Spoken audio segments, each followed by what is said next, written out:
여러분 안녕하세요. 세대학기금 분석 시리즈 방송 시작하겠습니다.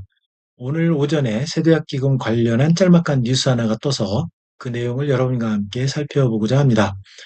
그 내용은 뭐냐면 정부에서 대법관과의 협상을 위해서 지속적으로 인센티브와 페널티를 검토하고 있지만 여전히 협상은 교착 상태에 빠져 있다라는 겁니다.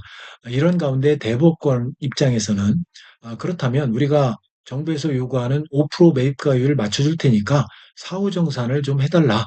그런 도입 요구를 했다는 겁니다.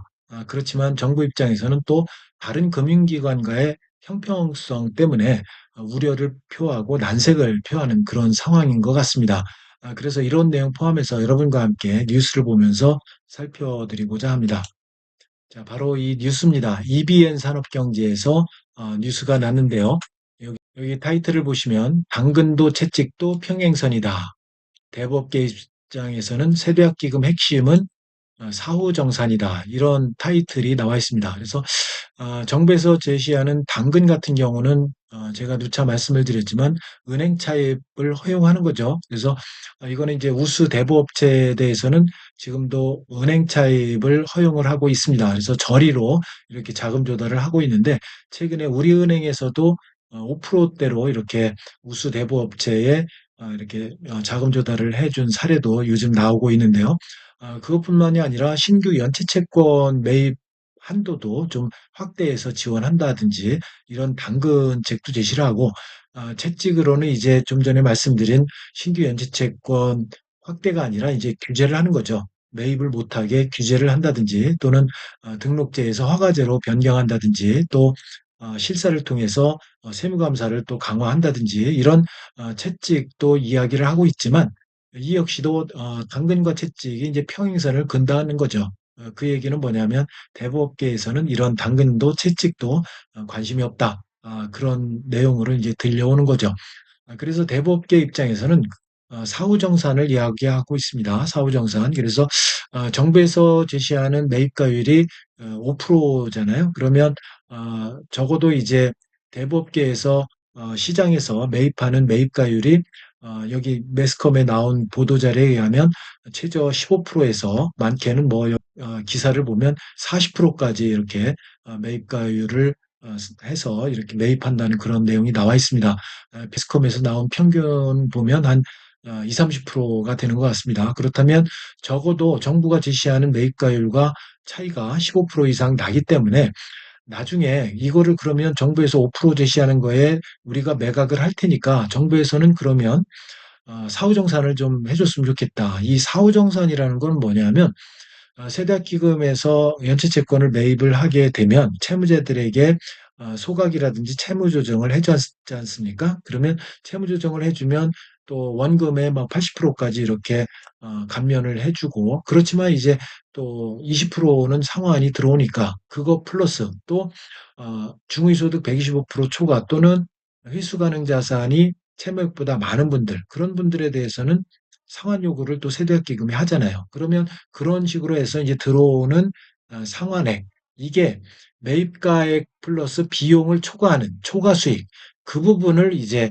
대법원에서는 자기들한테 달라 사후정산 해달라 그런 이야기입니다. 그런데 정부 입장에서는 또 말이 안 되는 거죠. 왜냐하면 대법원만 그렇게 사후정산 해주면 다른 금융기관과는 형평성이 어긋나는 거죠. 그러니까 대법원만 사후정산 해줄 수는 없다. 난색을 표하는 거죠. 그런데 이제 대법원 입장에서는 사후정산 예전에도 해줬다. 예전에 여러분 국민행복기금 있죠?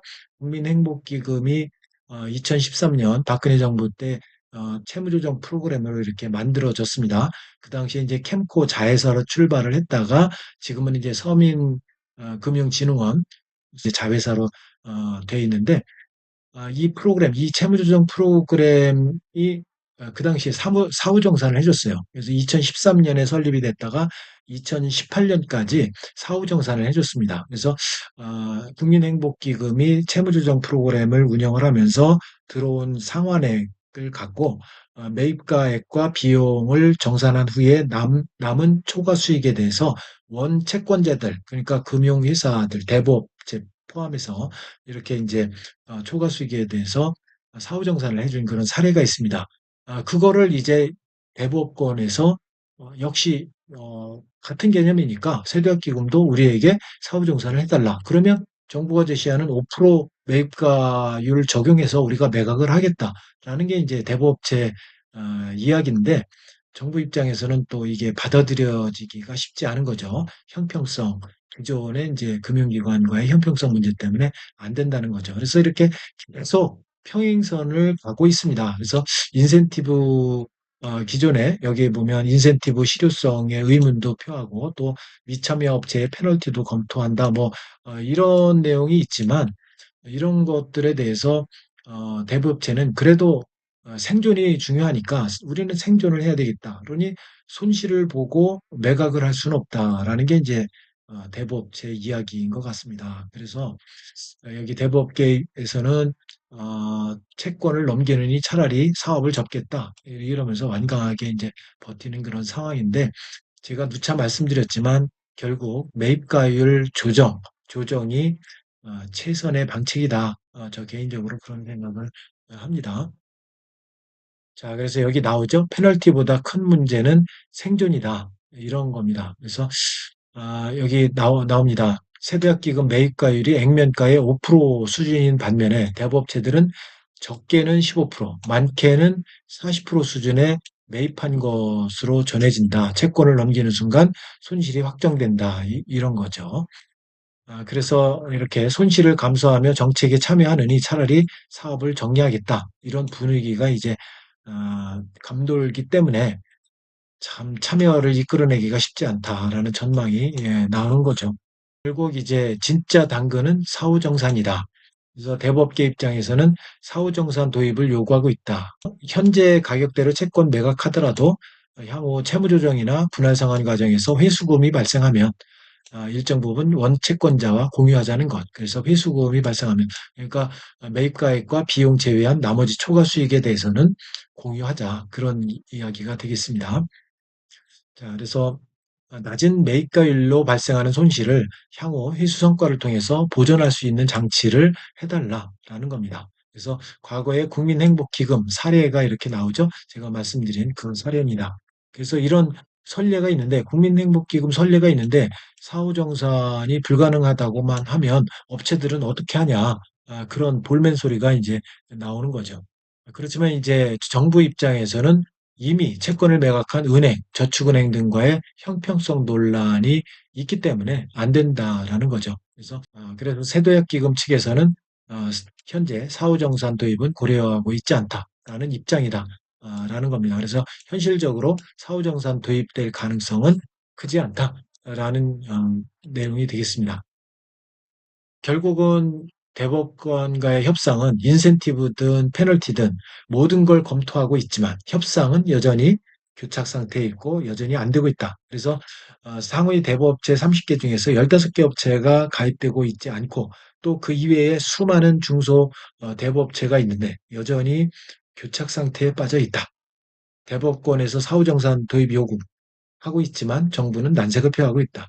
결국 매입가율이 5%냐 20%냐 5%냐 10%냐 이런 평행선만 계속 달릴 게 아니라 정부에서 좀 더 적극적으로 대법원과 함께 머리를 맞대고 어떻게 하면 대법원의 연체채권을 매입할 수 있을지 이거를 좀 더 전향적인 방법으로 그리고 좀 더 적극적으로 추진을 해줬으면 좋겠다는 게 모든 세대학기금의 진척을 기다리고 있는 채무자분들의 심정인 것 같습니다. 그래서 하루빨리 이게 대법원의 모든 연체채권이 매입이 돼서 추심의 고통을 겪고 있는 이런 많은 분들이 하루빨리 경제활동을 할 수 있도록 정부에서 더 적극적으로 도와주셨으면 좋겠습니다.